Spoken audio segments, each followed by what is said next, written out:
just got off the bus, obviously, and I'm at a sort of an unusual section of Seoul in the sense that we're very close to the Greenbelt area, and what that means is that on the one side, on the left side of me, is Gangnam, Sochuggu, as one normally experiences it. Very, very developed, very built-up area that was all basically constructed in a huge boom that started, I guess, after the Korean War, but really during the 1960s, 1970s, and 1980s. It looks like a sort of newly developed neighborhood in any large city in the world, but the sheer scale and density of it is something that you've really got to see to experience. Then, of course, there's the Nambu Express, or the Nambu Daedo, this sort of inner city expressway just behind me right now, and it's an 8-lane behemoth, but that's not unusual in Seoul. There are a lot of these huge roadways. They basically crisscross the entire city. They crisscross most Korean cities. And what we're doing now is we're walking across the expressway, and we're walking toward the other side. As I said, this is an unusual area because on the far side is sort of a green belt, which is very nice, a forested area. Just that's part of a green belt that originally was supposed to contain Seoul and has done a semi-successful job at doing so. But in any case, this is what you can see on the other side of the Nambu Daedo, the Nambu Expressway.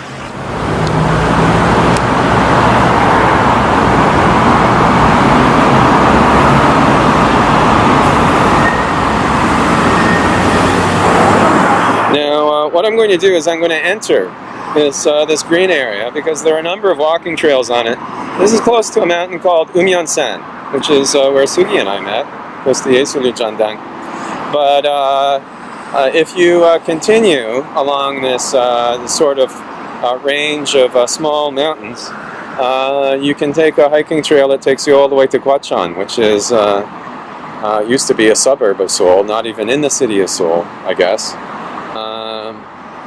Then you can walk all the way there along these green trails, which is very, very nice.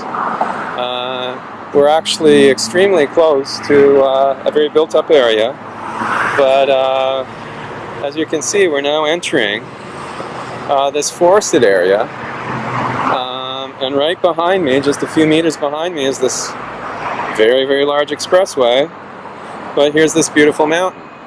Now, just in front of me are a series of sort of breakwaters that were built after the disastrous Kunbi several years ago, which came crashing down this exact mountain and slammed into a series of apartments just behind us, scooped out a couple of those apartments, killed some people. The Seoul government has responded since then by building these breakwaters in case there is ever another Kunbi event.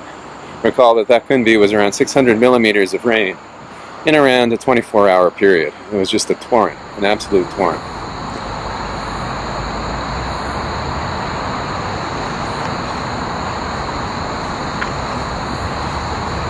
Now, I'm holding the shot a little bit. I realize that apart from people who are absolutely fascinated by real-time hiking videos, this may be a bit much. But notice the increase in the sound of the insects. Already we're now around 50 meters or so from the big expressway. But the insect life, the intensity of their sound is starting to pick up. So there, just to my right, are the apartment buildings in which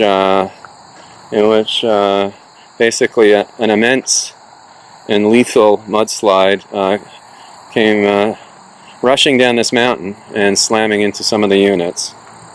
And to the left is a sort of artificial stream that was built afterwards by the government. It's a bit overgrown, but this was all built after that Kunbi to control the waters. And they've done quite a nice job with it. And they've planted several trees, which will grow up and make it look even sort of greener. And there, above us, is a half moon.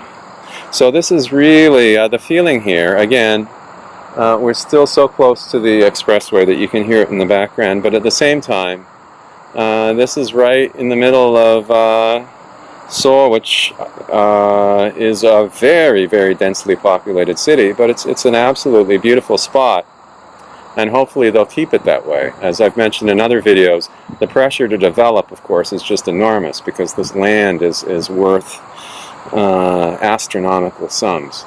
But preserving it is worth it, and I wish they would do this even more in Seoul, in some of the other neighborhoods which don't have nature preserves quite like this.